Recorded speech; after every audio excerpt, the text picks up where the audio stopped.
Simone de Beauvoir, y los puntos más controvertidos. Este video tiene fines educativos y ofrece una revisión histórica y objetiva de los eventos mencionados. Condenamos cualquier forma de violencia y no promovemos ni justificamos actos que perjudiquen a personas o grupos vulnerables. Algunas palabras han sido ajustadas para cumplir con las políticas de YouTube y evitar herir sensibilidades. Todo el contenido se presenta de manera neutral, con el propósito de informar y analizar desde una perspectiva histórica y académica. Este video no está dirigido a niños. Simone de Beauvoir nació en la ciudad de París, en el año 1908, y estudió filosofía. Su compañero en la vida y en la ideología fue el filósofo Jean Sartre. Fundadora, junto a Sartre y otros intelectuales de la revista Los Tiempos Modernos, donde difundían sus ideas del marxismo, ateísmo y el existencialismo como corriente filosófica. A continuación, explicaremos muy brevemente el pensamiento de Simone de Beauvoir, simplemente observando qué dice su libro El segundo sexo y su accionar en la vida real, que es lo que cuenta.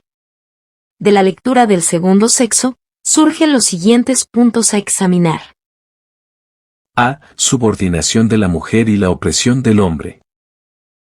En su obra, El segundo sexo, Simone de Beauvoir analiza cómo la mujer ha sido relegada a una posición de inferioridad a lo largo de la historia, mientras que los hombres han construido y mantenido un sistema que perpetúa esta opresión. Según de Beauvoir, esta subordinación no es natural, sino un resultado de las estructuras sociales, creadas por los hombres. Una cita clave que ilustra este conflicto es: abro comillas, el drama de la mujer radica en este conflicto entre la reivindicación fundamental de todo sujeto, que se plantea siempre como esencial, y las exigencias de una situación que la constituye como inmanente, cierro comillas.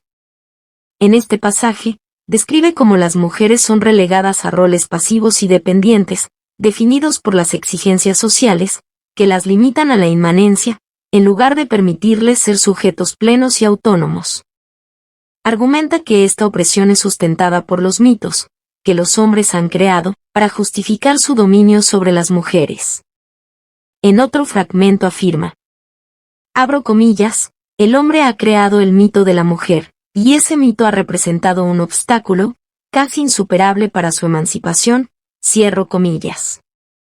Aquí, sostiene que los hombres han construido mitos, que definen a las mujeres como el otro, una entidad subordinada que sirve para exaltar la superioridad masculina. Este mito cultural refuerza la opresión y dificulta la emancipación femenina. Además, destaca cómo el hombre se ha establecido como el sujeto universal, mientras que la mujer ha sido relegada a la posición de el otro. Abro comillas, el hombre se ha erigido en sujeto y ha constituido a la mujer como el otro, y en este acto de poder ha asegurado su dominación, cierro comillas. Con esta afirmación, aclara que la opresión masculina no se basa simplemente en la fuerza física o económica, sino en la construcción de una jerarquía social, en la que el hombre es el centro y la mujer, su complemento subordinado. Sobre esta relación de poder, de Beauvoir también señala: abro comillas, la humanidad es masculina y el hombre define a la mujer no en sí misma, sino como relativa a él. Ella no es considerada un ser autónomo, cierro comillas. Esta cita deja claro cómo de Beauvoir piensa que el hombre ha usurpado el papel de sujeto principal, y ha relegado a la mujer a ser un reflejo de él, negándole la posibilidad de ser vista como un ser independiente y autónomo. Argumenta que los problemas específicos que enfrentan las mujeres provienen de esta opresión estructural. Abro comillas, el hecho es que todos los males específicos que pesan sobre la mujer, proceden de esta situación que la condena a la pasividad y la inmanencia, cierro comillas. Aquí, la autora señala que los males que afectan a las mujeres son consecuencia directa de una sociedad patriarcal que las empuja a roles pasivos y subordinados, limitando su capacidad de acción y decisión. Finalmente, concluye que la opresión de la mujer es el resultado de una construcción social que ha beneficiado al hombre. Si bien no culpa directamente a los hombres por todos los males, sí critica el sistema patriarcal, que les ha permitido mantener esta desigualdad. Con estas citas, fundamenta su argumento de que los hombres han jugado un papel crucial en la opresión de las mujeres, no solo mediante la fuerza, sino a través de la construcción de mitos y sistemas sociales, que perpetúan esta dominación. Refutación al concepto de patriarcado. 1. Igualdad legal y oportunidades.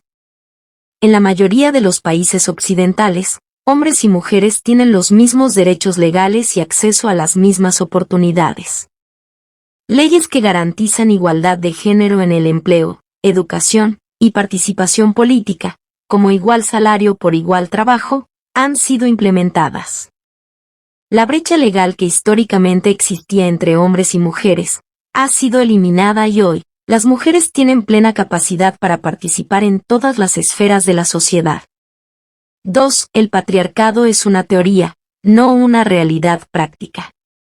El concepto de patriarcado, tal como lo define el feminismo radical, es una construcción teórica que no refleja la realidad actual. Si bien en el pasado las mujeres enfrentaban restricciones, las reformas legales y sociales han cambiado drásticamente esa situación. Actualmente, las mujeres pueden aspirar a los mismos roles y posiciones que los hombres, lo que demuestra que no existe una estructura patriarcal dominante en la práctica. 3. Fines políticos y la lucha de clases. El patriarcado es utilizado en algunos sectores para fomentar divisiones entre hombres y mujeres, similar a la lucha de clases en el marxismo. Sin embargo, en la práctica, esta narrativa no refleja la colaboración y avances que se han logrado.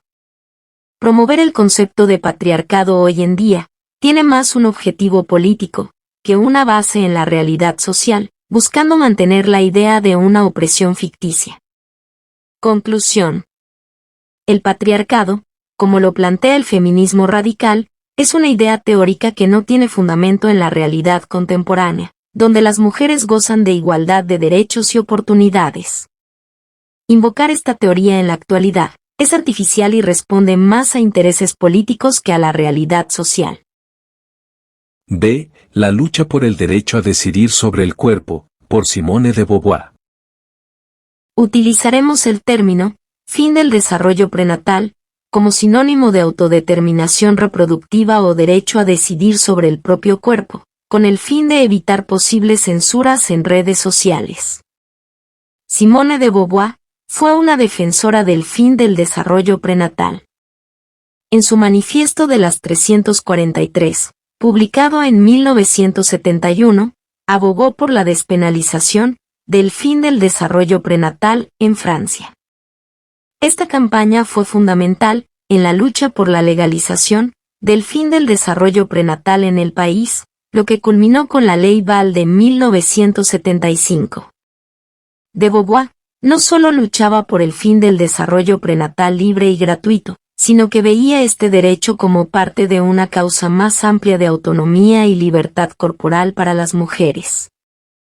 En su visión, la lucha por el control sobre el cuerpo femenino era esencial para la verdadera igualdad entre los géneros, según su visión. Cita textual relevante.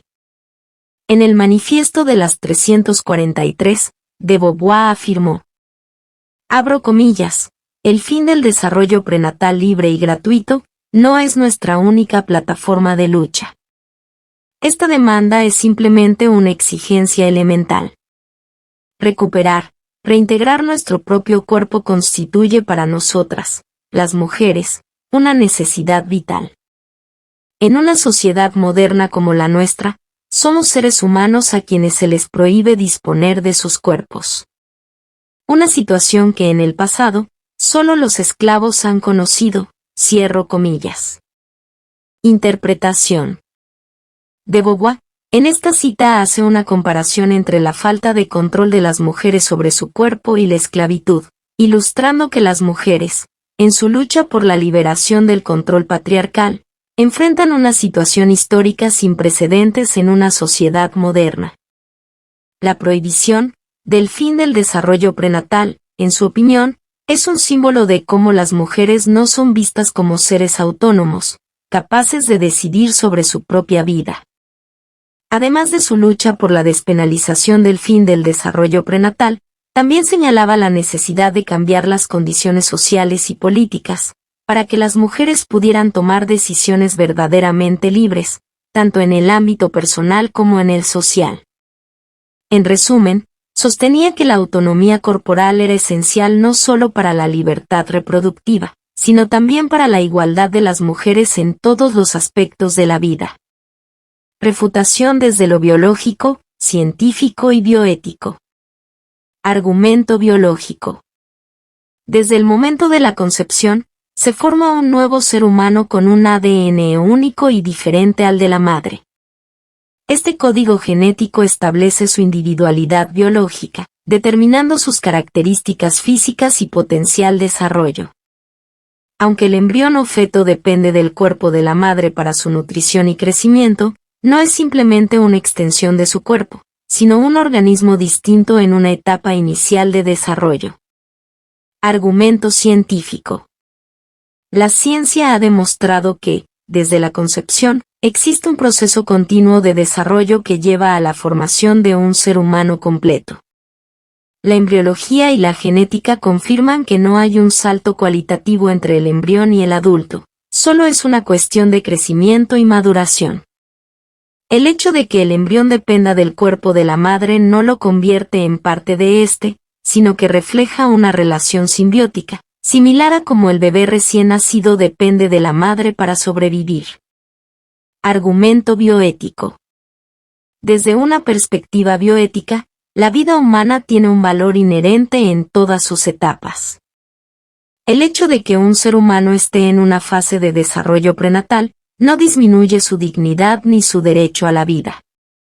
El principio de respeto a la vida y la integridad de un ser humano sugiere que, aunque la mujer tenga derechos sobre su cuerpo, estos deben ser equilibrados con el reconocimiento de la vida del nuevo ser, que también merece protección.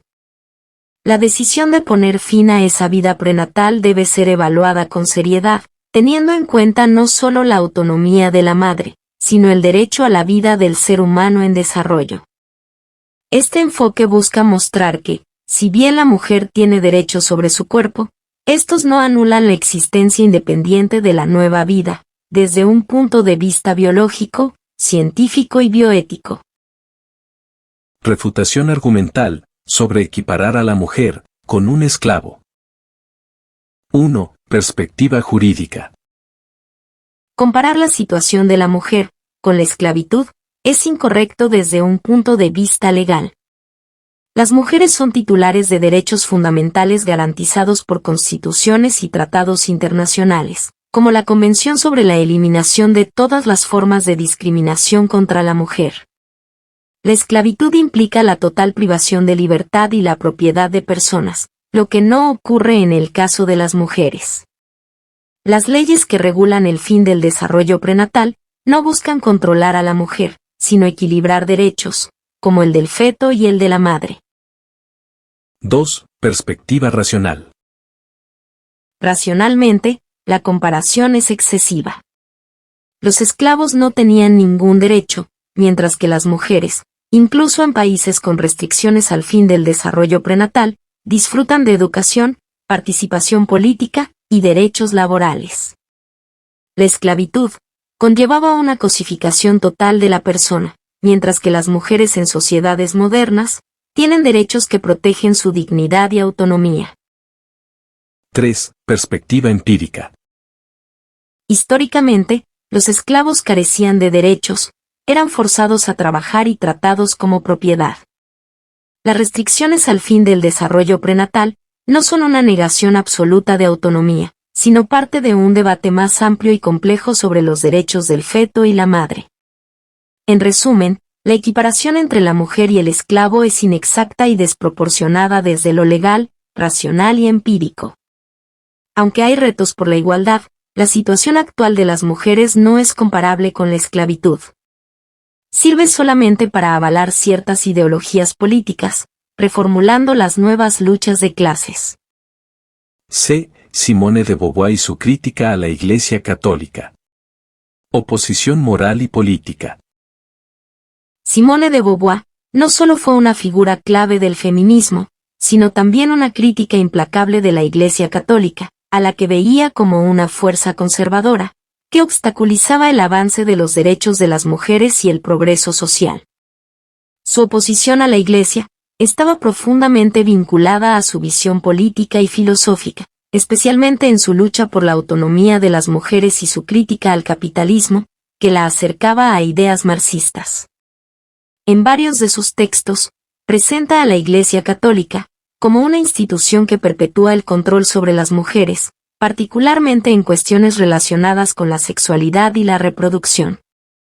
Consideraba que la influencia de la Iglesia sobre las decisiones políticas y sociales era un freno para la emancipación de las mujeres y su capacidad para decidir sobre sus propios cuerpos. En su obra, El segundo sexo, escribe con dureza contra el argumento moral religioso que condena el fin del desarrollo prenatal.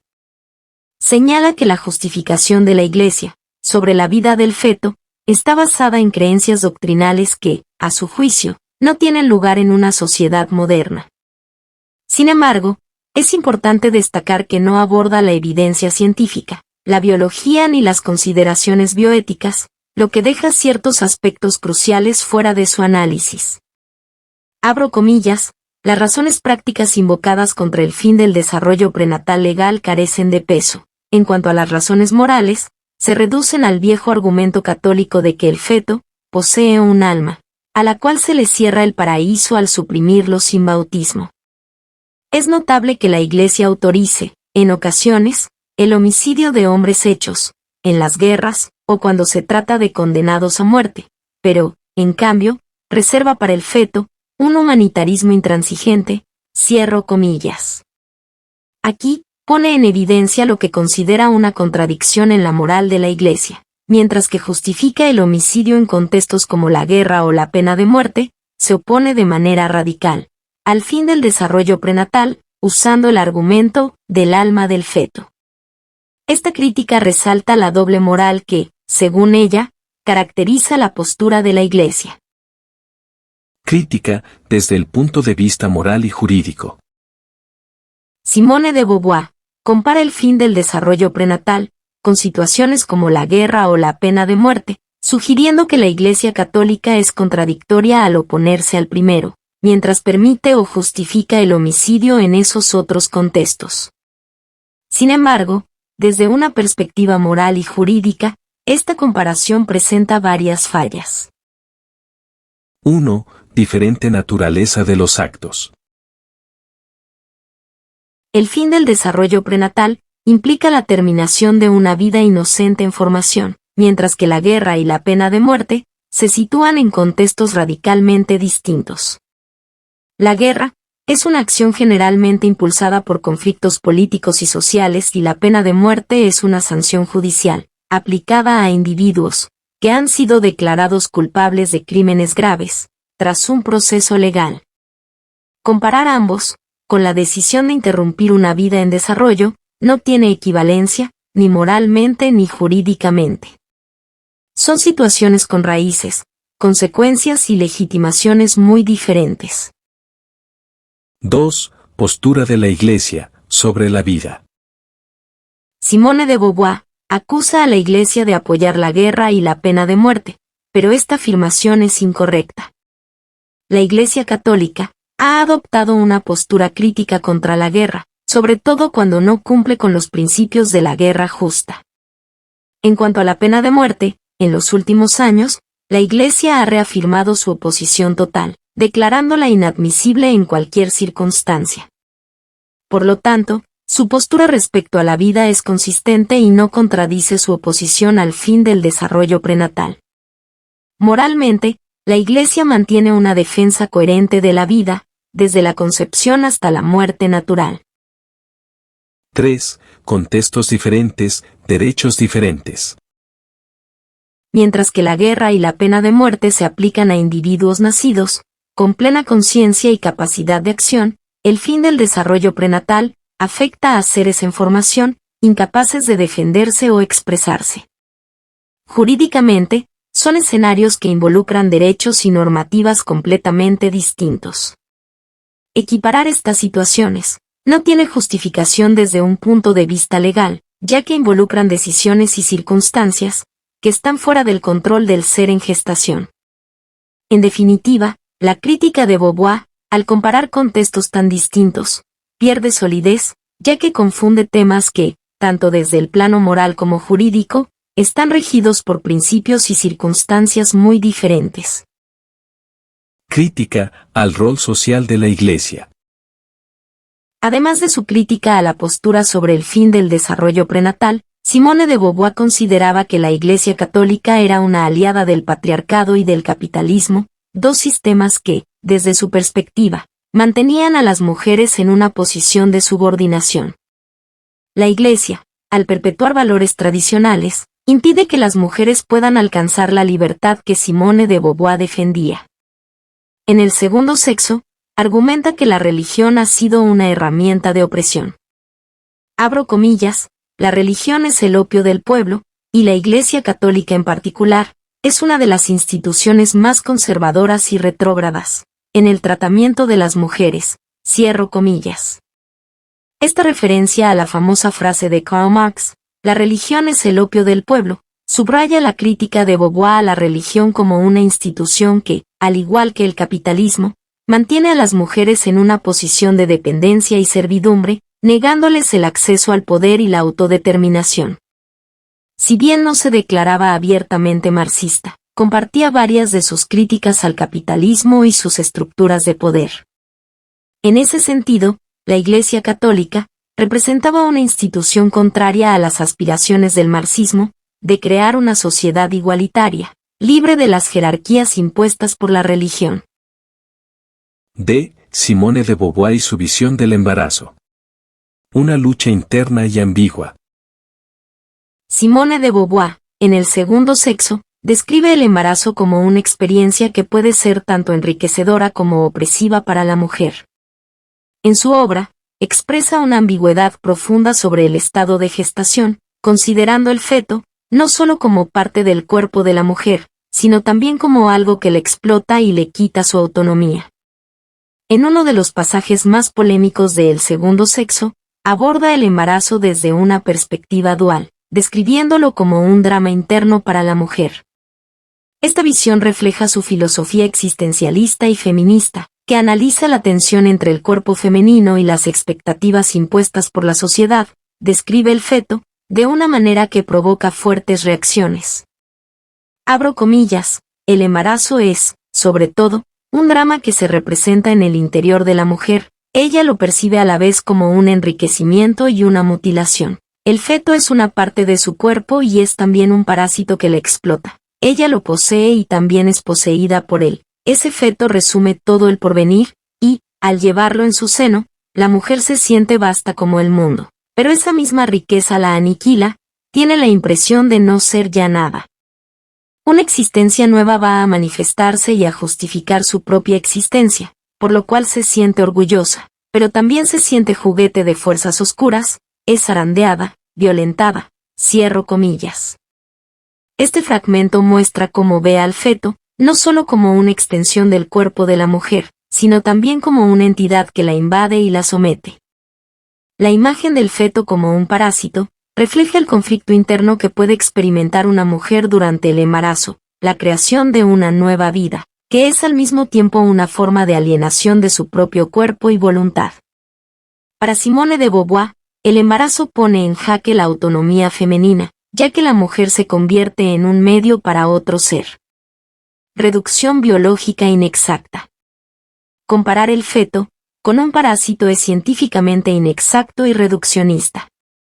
El feto no es un organismo ajeno que invade el cuerpo de la mujer para su propio beneficio, es el inicio de una nueva vida humana, con un ADN único, que depende del cuerpo materno para desarrollarse, pero no lo explota ni lo daña de la manera en que lo hace un parásito. Este tipo de analogías distorsionan el proceso natural de la reproducción y simplifican una realidad biológica compleja. 2. La naturaleza del embarazo como función vital. El embarazo es una función natural y vital, que ha permitido la continuidad de la humanidad. Presentarlo de manera negativa como una forma de esclavitud o alienación, contradice su importancia biológica y cultural. Aunque puede ser un proceso desafiante, es esencial para la vida y para muchas mujeres, una experiencia significativa y valiosa. Reducirlo a una mutilación o pérdida de autonomía ignora las realidades positivas que muchas mujeres encuentran en su rol como madres. 3. Deshumanización del feto. La descripción de Beauvoir deshumaniza al feto y lo reduce a una entidad opresiva, lo que refleja una visión existencialista, que tiende a rechazar el significado inherente de las relaciones humanas fundamentales.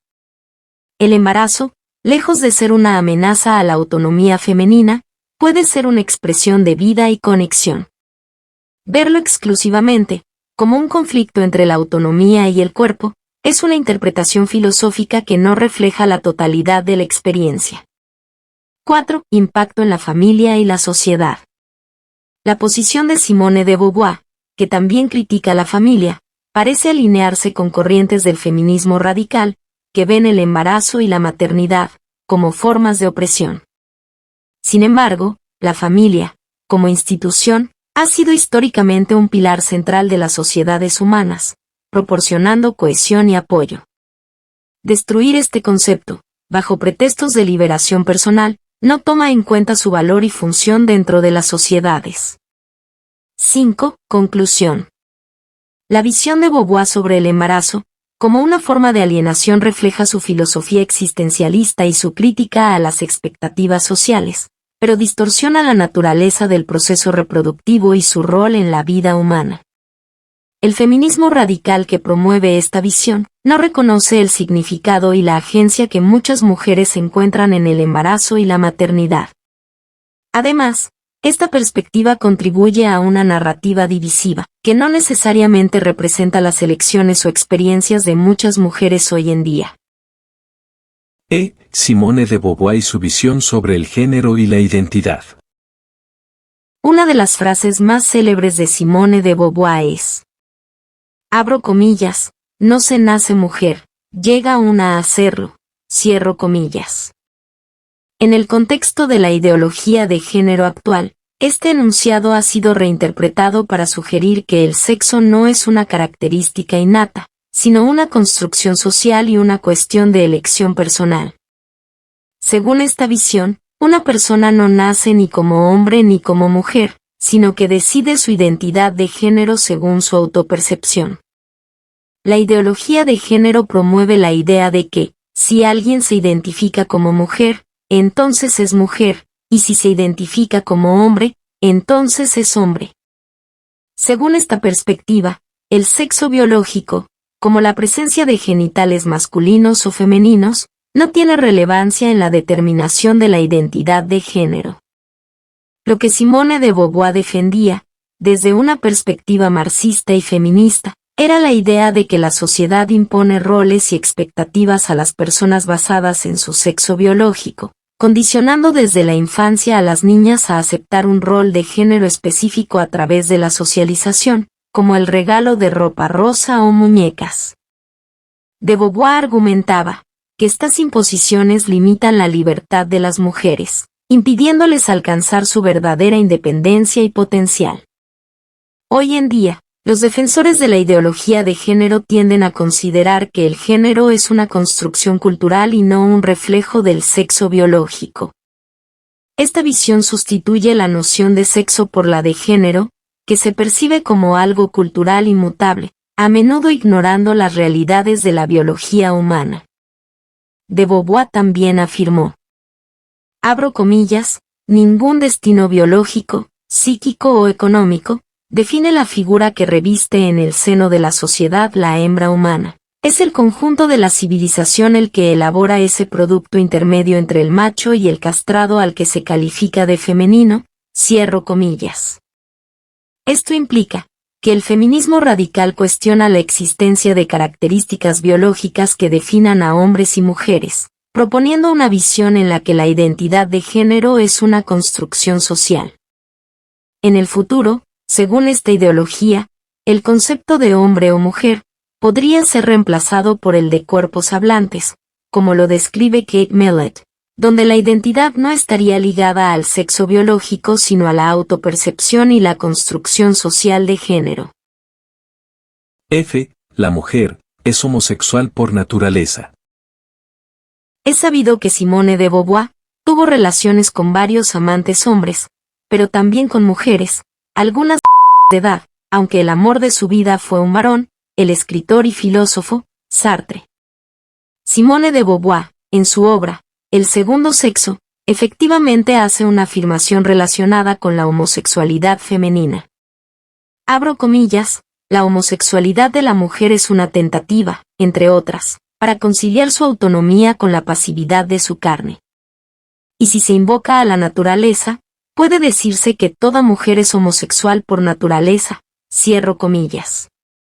Esta cita es parte de la discusión sobre cómo las mujeres, en su búsqueda de autonomía y liberación, pueden encontrarse en relaciones homosexuales, como una forma de expresar su identidad y resistencia a los roles tradicionales impuestos por la sociedad patriarcal. En cuanto a la segunda cita, abro comillas, son las resistencias del viejo paternalismo capitalista, las que impiden en la mayoría de los países que esa igualdad, feminismo, se cumpla concretamente, cierro comillas. Esta afirmación también es consistente con los temas que de Beauvoir aborda en su obra, donde critica el patriarcado y el capitalismo como obstáculos para la igualdad de género. Refutación. 1. La homosexualidad no garantiza autonomía. La homosexualidad en sí misma no es una garantía de autonomía ni liberación. La autonomía personal y la liberación dependen de una variedad de factores internos y sociales, como el acceso a oportunidades, el apoyo social, y la capacidad de tomar decisiones libres. La orientación sexual es solo un aspecto de la identidad de una persona y no determina automáticamente su nivel de autonomía. 2. Separación de lo político y lo sexual. Mezclar la orientación sexual con la resistencia política al paternalismo capitalista es problemático, ya que son cuestiones fundamentalmente distintas. La orientación sexual es una característica personal y no está intrínsecamente relacionada con la política o la estructura económica. Asociar la homosexualidad femenina exclusivamente con la resistencia al patriarcado o al capitalismo confunde la identidad sexual con la ideología política, lo cual no es necesariamente representativo de la experiencia individual. 3. Generalización inadecuada. La afirmación de que toda mujer es homosexual por naturaleza es una generalización que no tiene base científica ni empírica. La orientación sexual es diversa y no se puede reducir a una sola característica inherente. Decir que la homosexualidad es una forma universal de resistir a los roles tradicionales impuestos por la sociedad, es una simplificación que no refleja la realidad de la experiencia de cada persona. G. El caso Versalles y el pensamiento de Simone de Beauvoir y Jean Sartre. Entre 1977 y 1979, se produjo en Francia, el caso Versalles, un proceso penal que involucró a 3 individuos y generó un debate significativo sobre la edad de consentimiento de menores. Este caso recibió amplia cobertura en los medios de la época y también suscitó controversia, debido a la participación de figuras como Simone de Beauvoir y Jean-Paul Sartre, quienes expresaron sus opiniones a través de cartas y publicaciones en el diario Libération, provocando grandes críticas a su pensamiento. Para una comprensión más profunda, se invita a los interesados a investigar el caso en Internet y consultar las fuentes disponibles. En este video no se tocará el tema por una cuestión de posible censura. H. Ideas comunistas o marxistas, de Simone de Beauvoir. Abro comillas, es en la Unión de Repúblicas Socialistas Soviéticas, donde el movimiento feminista adquiere la máxima amplitud, cierro comillas. Afirmaba en uno de sus libros. Y añadía.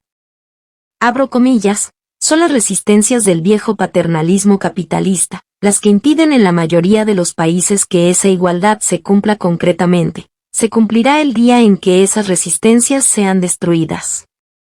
Ya se ha cumplido en la Unión de Repúblicas Socialistas Soviéticas, afirma la propaganda soviética. Y cuando la sociedad socialista sea una realidad en el mundo entero, ya no habrá hombres y mujeres, sino solamente trabajadores iguales entre sí. Cierro comillas. Simone de Beauvoir tenía una orientación política que se puede considerar marxista en algunos aspectos, especialmente en su análisis de la opresión de las mujeres. Aquí algunas citas que reflejan su perspectiva. Crítica del patriarcado y capitalismo. Abro comillas, el opresor no sería tan fuerte, si no tuviera cómplices entre los oprimidos, cierro comillas. De Beauvoir analiza cómo las estructuras patriarcales y capitalistas mantienen su poder a través de la colaboración de algunos sectores de las clases oprimidas. ¿Qué pasa con las mujeres que deciden libremente quedarse en casa, según Simone de Beauvoir? En 1975, en un diálogo con otra feminista, Patty Friedan, Simone de Beauvoir responde sobre las madres que se quedan en casa y cuidan a sus hijos. Abro comillas, no creemos que ninguna mujer deba tener esa opción. Ninguna mujer debería estar autorizada a quedarse en casa y criar a los hijos. La sociedad debería ser completamente diferente. Las mujeres no deberían tener esa opción, precisamente porque si existiese, demasiadas mujeres la elegirían. Es una manera de obligar a las mujeres a ir en una dirección concreta. Cierro comillas. Dice Beauvoir. Abro comillas, en mi opinión, mientras la familia, el mito de la familia, el mito de la maternidad y el instinto maternal no sean destruidos, la mujer seguirá estando oprimida, cierro comillas. Críticas a la maternidad. En el segundo sexo, de Beauvoir explora cómo la maternidad y las expectativas sociales alrededor de ella contribuyen a la opresión de las mujeres. Las citas son: abro comillas, la maternidad relega a la mujer a una existencia sedentaria. Es natural que ella se quede en casa mientras los hombres cazan, pescan y van a la guerra, cierro comillas. Abro comillas, la madre es una planta y animal, un conjunto de coloides, una incubadora, un huevo, asusta a los niños a quienes les preocupan sus cuerpos, y provoca la risa contenida en los hombres jóvenes, porque ella es un ser humano, conciencia y libertad, que se ha convertido en un instrumento pasivo de la vida, cierro comillas. Abro comillas, el cuerpo de la mujer, y especialmente el de la niña, es un cuerpo histérico, en el sentido de que, por decirlo así, no hay distancia entre la vida psíquica y su realización fisiológica. La confusión que desencadena el descubrimiento de los problemas de la pubertad, por parte de la niña, los empeora, debido a que su cuerpo le resulta sospechoso, lo examina con ansiedad y lo considera enfermo. Las glándulas mamarias, que se desarrollan en la pubertad, no tienen función alguna en la economía individual de la mujer, pueden eliminarse en cualquier momento de su vida, cierro comillas. Estas citas subrayan el enfoque crítico de Beauvoir hacia las construcciones sociales de la maternidad y el rol de las mujeres. Ella argumenta que estos roles limitan la libertad y la autonomía de las mujeres, tratándolas como instrumentos pasivos, en lugar de sujetos activos de su vida. Reflexión final. La lectura de las autoras feministas nos ofrece una visión profunda no solo de sus ideas, sino también del objetivo final que perseguían, moldear una nueva cultura influenciada por la literatura y el pensamiento marxista. Es fundamental abordar estas lecturas con un sentido crítico, entendiendo que sus propuestas se enmarcan en una visión más amplia de transformación social. La libertad de expresión es un derecho esencial que permite explorar y debatir ideas, incluso aquellas que pueden resultar incómodas o controversiales. En un contexto donde la censura se justifica a veces bajo el pretexto de combatir el discurso de odio o la desinformación, es vital recordar que el respeto a la diversidad de pensamientos es la base de una sociedad democrática. Al fomentar un diálogo abierto y respetuoso, promovemos un ambiente en el que se valoren todas las perspectivas, y se rechace cualquier forma de censura que limite el intercambio de ideas. En última instancia, el desarrollo del sentido crítico y el respeto por la libertad de expresión nos permiten enfrentar y comprender mejor las complejidades de las propuestas feministas y sus implicaciones culturales. Gracias por acompañarnos hasta el final. Si disfrutaste este video, no olvides darle un me gusta y suscribirte a nuestro canal para no perderte ninguno de nuestros próximos videos. Tu apoyo nos ayuda a seguir creando contenido que te inspire. Nos vemos en la próxima entrega.